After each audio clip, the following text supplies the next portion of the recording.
প্রবাহিত ভয়ঙ্কর একটা রাস্তা। ভগবানকে ডাকছি যাতে ভালোই ভালোই কাঠের ব্রিজটা পার হয়ে যায় ভগবান।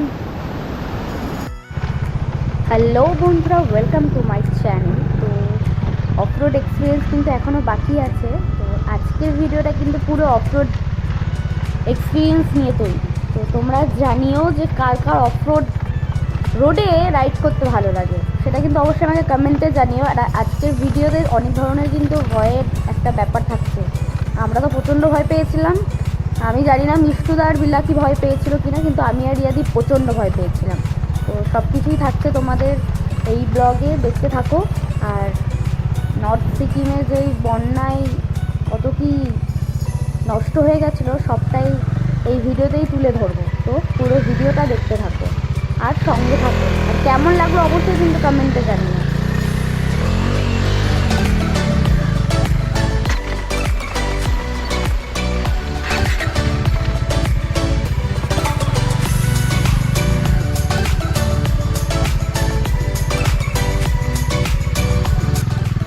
অনেকটা যাওয়ার পর দেখলাম এখানে কিন্তু রাস্তার কাজ চলছে।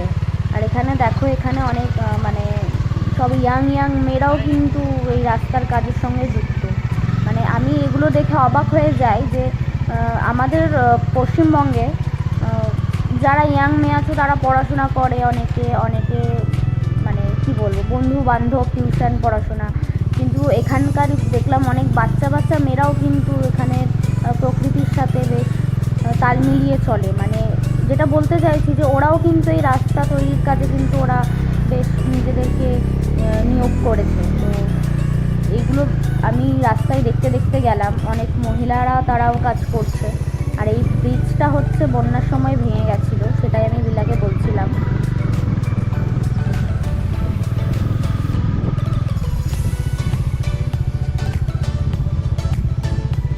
এগুলো কি হয়েছে বলো তো, ভেঙে গেছে না ধসে? ভেঙে গেছে। ধসে না, তাহলে বন্যাতে এতটা জল উঠেছিল? এগুলো পাথর পড়েছে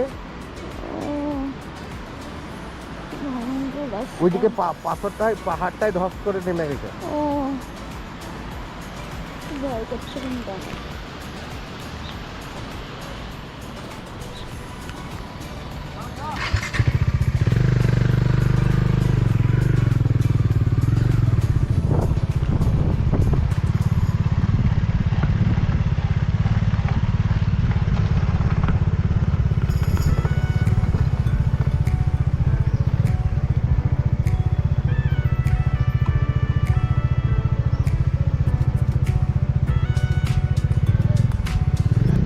রাস্তায় বৃষ্টির জল, কাদা, মানে যদি গাড়ি স্লিপ খেয়ে যায় তাহলে একবারেই খাবে। প্রত্যেকটা সময় ভগবানকে ডেকেছি যাতে ঠিকঠাকভাবে আমরা যেতে পারি। আমরা রাস্তা খুঁজে পেয়ে গেছিলাম। আমরা যেহেতু শর্টকাট দিয়েই যাচ্ছিলাম, কারণ এখান থেকে এই রাস্তা দিয়ে গেলে আর কি 1 ঘন্টা কি 1.5 ঘন্টা আমাদের কমে আমরা চলে যেতে পারতাম। আর অন্য একটা রাস্তা আছে যেখানে অনেকটাই সময় লাগতো, যেখানে 1.5 ঘন্টা মতো টাইম লাগতো। তো আমরা শর্টকাটটাই বেছে নিয়েছিলাম, কিন্তু শর্টকাটটা যে এত ভয়ঙ্কর হবে আর এত অফরোড এক্সপিরিয়েন্স হবে সেটা বুঝতে পারিনি। যেমন ভয়ও পেয়েছি তেমন একটা মানে ভালোও লেগেছে ব্যাপারটা পরে ভেবে। কিন্তু এটাও মানে মাথায় ঘুরছিল যে যেন কারোর কোনো বিপদ না হয়।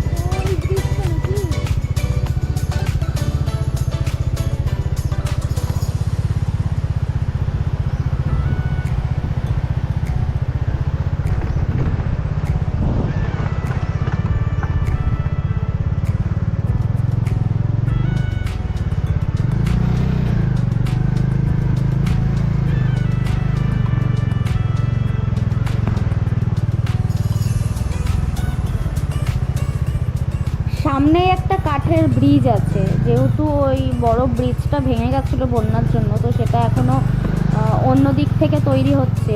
তো তার জন্য সেটা কমপ্লিট হয়নি। তো এই সামনে একটা কাঠের ব্রিজ রাখা রয়েছে।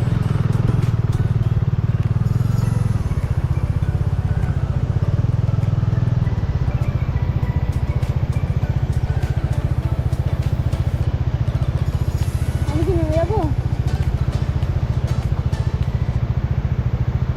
আমাকে দেখি। হ্যাঁ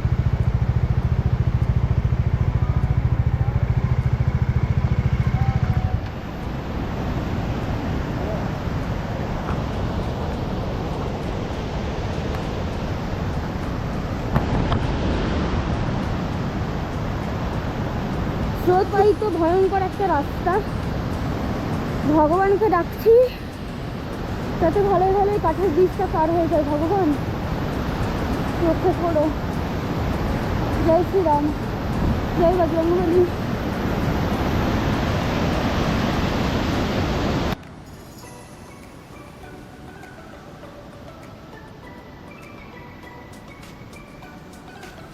হ্যাঁ, আমি গাড়ি থেকে নেমে আমি দেখছিলাম যে কাঠের এই ব্রিজটা দিয়ে যাওয়া যাচ্ছে কিনা, বা কোথাও কোনো ভাঙা বা কোনো জায়গায় নরম আছে কিনা। কারণ দেখতেই পেলে পুরো নিচে একদম স্রোত, মানে পড়লেই একবারে স্রোতে চলে যাব ভেসে।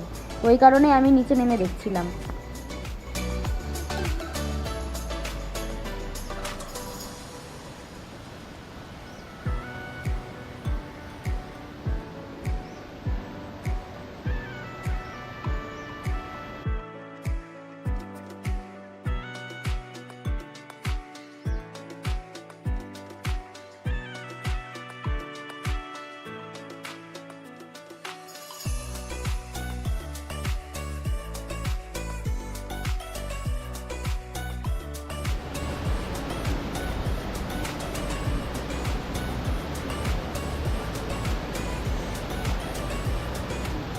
মানে রাস্তাটা যেহেতু ভাঙা আর ছোট ছোট অনেক পাথর পড়ে আছে, সেহেতু সামনেটায় অনেকগুলো বড় পাথর পড়েছিল, ওর জন্য ওরা আসতে একটু অসুবিধা হচ্ছিল ওদের।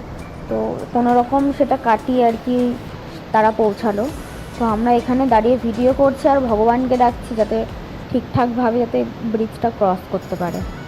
তো দেখো সামনে পুরো বড় বড় পাথর আছে, তো ওগুলো ক্রস করে তারপরে আবার এই রাস্তায় এলো। মানে ওই রাস্তাটায় প্রচণ্ড পাথরের কুচি, মানে সব পাথরগুলো ভেঙে ভেঙে ছোটো ছোটো পাথর, মানে পুরো রাস্তাটায় প্রচণ্ড খারাপ।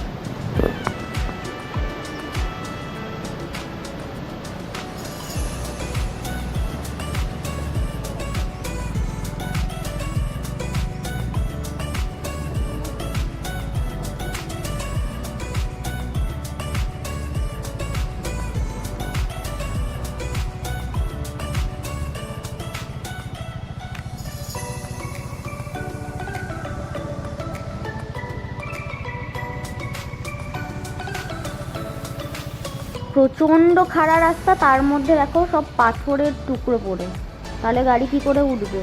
এই যে পুরো গর্ত হয়ে যাচ্ছে তবুও গাড়ি উঠছে না। প্রচণ্ড মানে প্রবলেম হয়েছিল, মানে গাড়ি তুলতে গিয়ে পাথর ফাথর সব ছিটকে চলে আসছিলো গায়ের কাছে।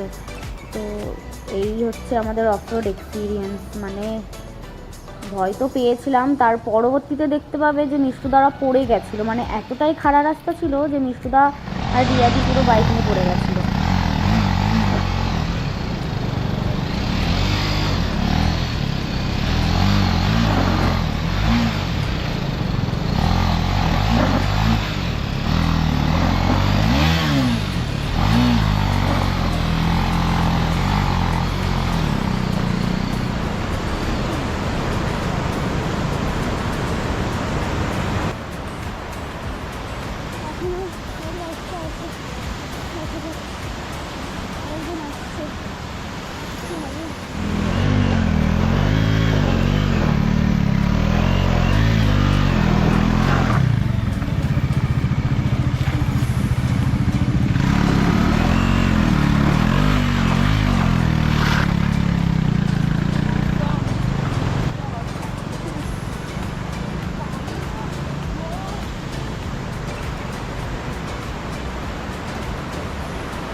ভয়ঙ্কর একটা স্পট। হ্যাঁ রিয়াদি, কি ভয়ঙ্কর একটা স্পট। হ্যাঁ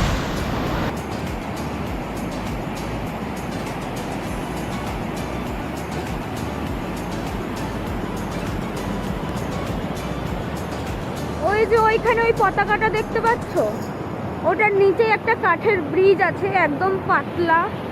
তো ওইটা দিয়ে আমরা এলাম, আর ওখানকার নিচের স্রোতটা ঠিক এই টাইপের ছিল।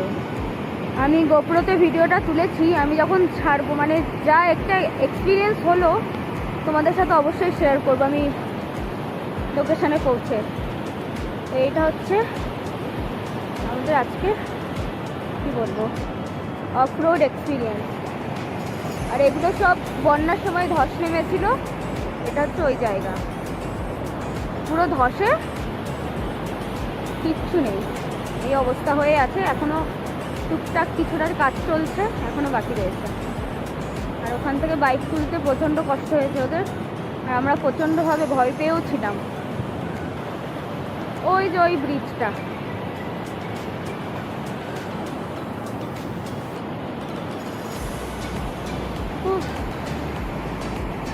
এই যে মিশুদার ইয়াদি পড়ে গেছিলাম, ভিডিওটা আমি করিনি, মানে কি বলবো, আমার নিজেরই খারাপ লাগছিল। তো পরে বলছে নিতে পারতে ভিডিওটা, কিন্তু না, ওই সময় করা যায় না এরকম ভিডিও। তোমরা তো দেখতেই পেলে আমরা এসলাম ওই দিক থেকে, আর এটা পুরো খারাপ রাস্তা, সাংঘাতিক এক্সপিরিয়েন্স। এখনো রেনোভেশনের কাজ চলছে এই রাস্তায়।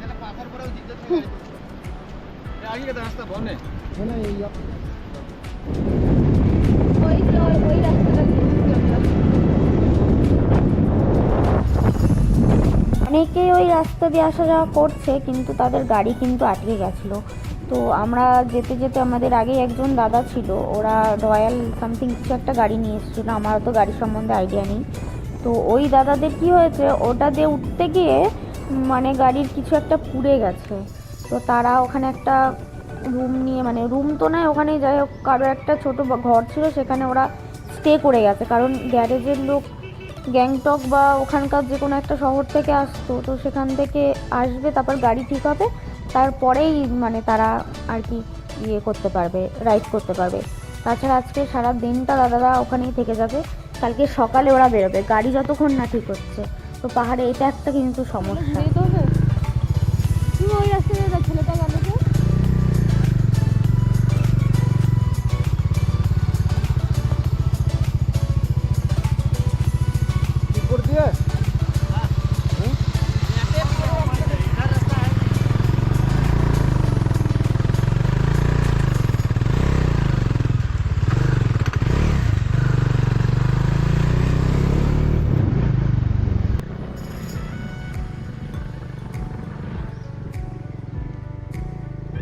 এই দিকের প্রতিটা রাস্তা এরকম খাড়া খাড়া, কিন্তু একদিকে সুবিধে যে রাস্তাটা প্লেন, কোনো পাথর ভাঙা বা ওই পাথরের গুঁড়িগুলো নেই, এই জন্য ঠিকঠাক আমরা এই রাস্তা দিয়ে পৌঁছাতে পেরেছিলাম।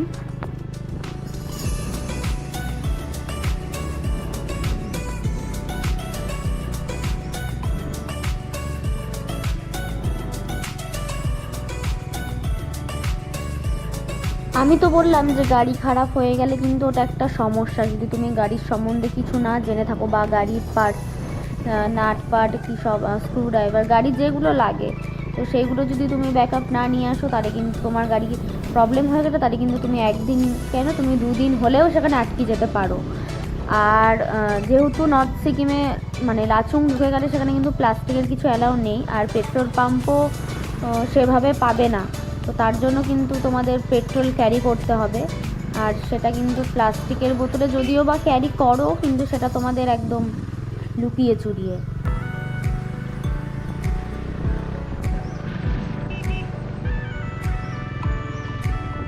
আচ্ছা, পাহাড়ে গেলে তো আমরা এই ধরনের অনেক পতাকা দেখতে পারি, কখনো কালারিং পতাকা, কখনো সাদা, কিন্তু সাদাটা কিসের জন্য দেয় তোমরা যদি কেউ জেনে থাকো তাহলে আমাকে কমেন্টে জানিও তো। আর কালারিংগুলো দেয় নিশ্চয়ই ওদের ঠাকুর দেবতার জন্য, যেটা আমি শুনেছি, কিন্তু সঠিকটা আমাকে জানিও তোমরা কমেন্টে।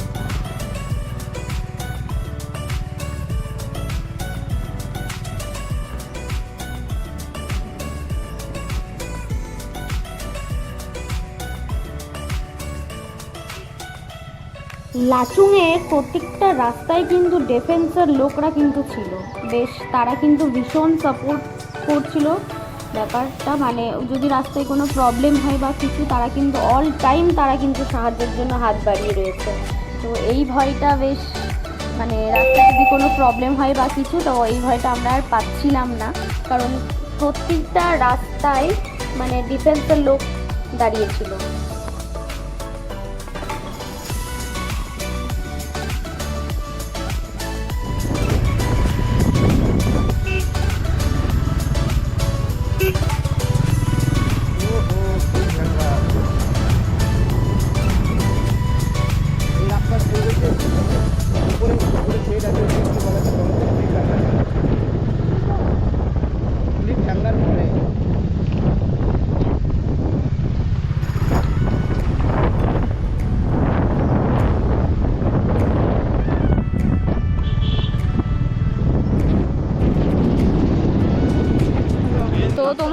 জানো যে সিকিমে যে পুরো আমরা কোথায় যাচ্ছি জানো? কোথায় যাচ্ছি? লাচুং। তো লাচুংয়ের মানে ভেতরে এই যে ওখানে আছে চেকপোস্ট পেছনে, তো ওখানে আর গোপ্রো অ্যালাউ নেই। তো আমি চেষ্টা করব ফোনে ভিডিও করার, তো তোমরা সঙ্গে থাকো। আর এখানে দাঁড়ালাম, আমাদের সব যেই ভোটার কার্ড ফার্ড সব আর কি সাবমিট করাতে হবে, ওগুলো নেব, করিয়ে তারপর পারমিট করিয়ে তারপরে ওপরে যাবো। আর এখানে জল টল খাওয়ার জন্য একটু দাঁড়ালাম, কারণ এখানে প্লাস্টিকের কিছু অ্যালাউ নেই। তাহলে দেখতে থাকো, সঙ্গে থাকো, হয়তো পিকচার কোয়ালিটি একটু কমে যেতে পারে, কিন্তু দেখতে থাকো।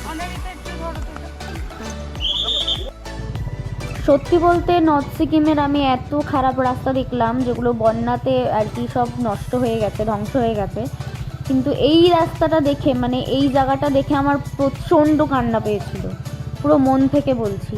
কেন জানো? তার জন্যই শেয়ার করলাম তোমাদের সঙ্গে। দেখো পুরো ব্যাপারটা, পুরো যত বাড়ি হোটেল ছিল সব পুরো বন্যায় তলিয়ে গেছে। মানে এখনও এখানে কাজ চলছে, কিন্তু সেই বন্যার ছাপ কিন্তু রয়েই গেছে। মানে প্রচণ্ডভাবে আমি আপসেট হয়ে পড়েছিলাম এই রাস্তাটা দেখে। প্রচণ্ড বাজে একটা মানে অবস্থা হয়ে গেছিলো। সেই মানুষগুলো কোথায় গেল যারা এই হোটেলে ছিল, বা হোটেলের অনেকেই যারা আছে যাদের পরিবার হারিয়েছে এই বন্যাতে। মানে প্রচণ্ডভাবে আমি আপসেট হয়ে গেছিলাম, এত মানে খারাপ অবস্থা এই এলাকাটায়।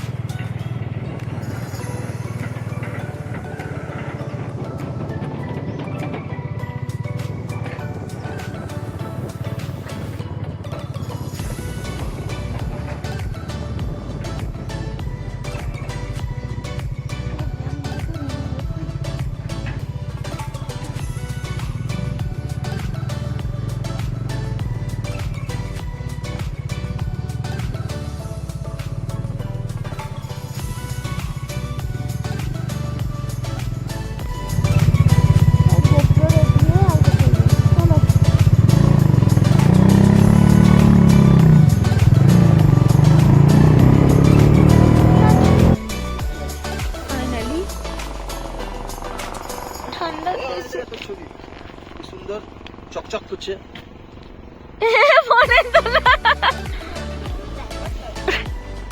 আর ওই যে উপরে বড় মাচার পর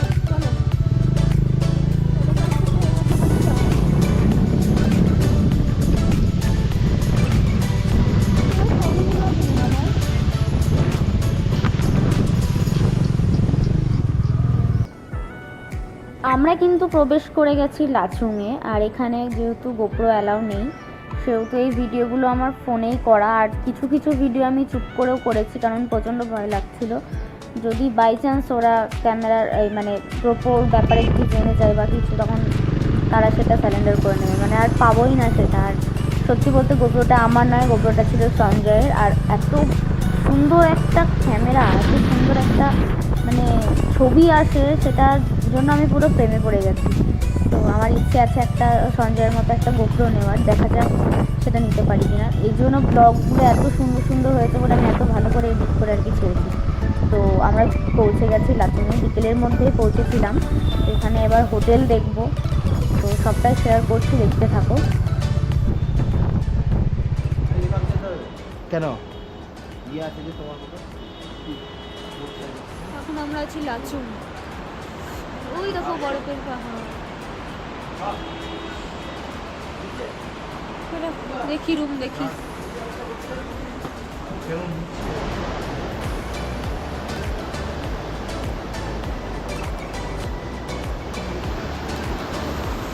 এখানে 1000 টাকা করে এই রুম, এই রুমটা হোটেলটা মেন রোডের উপর রুম।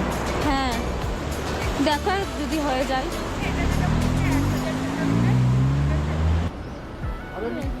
না মানে ব্যাগগুলো নিয়ে যা দেখি উপরে আবার। হ্যাঁ বাইরে নাই মালগুলো রেখে আসবে।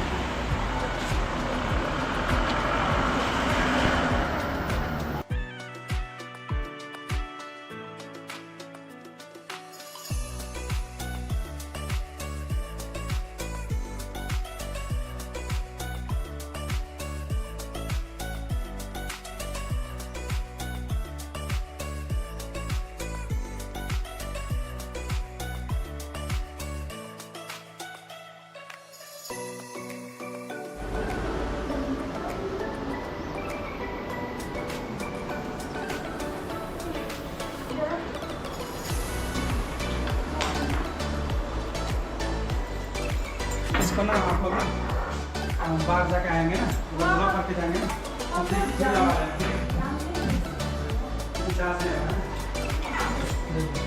अब गीजर भी ऑन हो गया। এটা হচ্ছে আমাদের রুম থেকে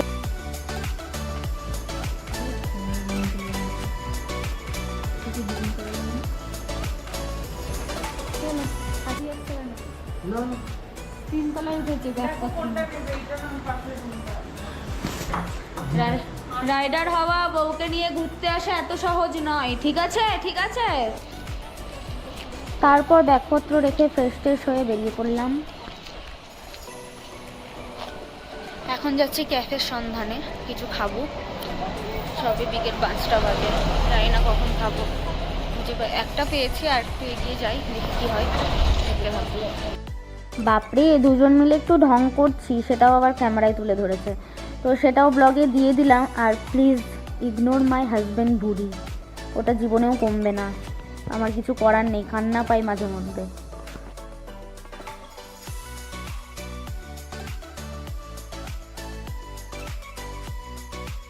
ব্যাটার জন্য আছে মিঠুনের ব্যাটার একটা জিবি কারণ কেস কি আছে না ওর জন্য বিজেপিতে আছে না কেসটা শুনেছিলাম কোনটা জিবি যেটা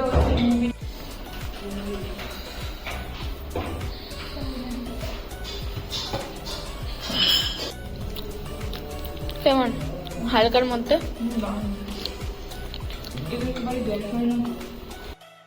তারপরে আমরা রুমে এসে গেছিলাম, আর এখন দেখতেই পাচ্ছ গান চালিয়ে একটু মজা করা হচ্ছে আর কি। তারপরে একটুখানি বেরিয়েছিলাম, তো তারপর রুমে চলে এসেছিলাম।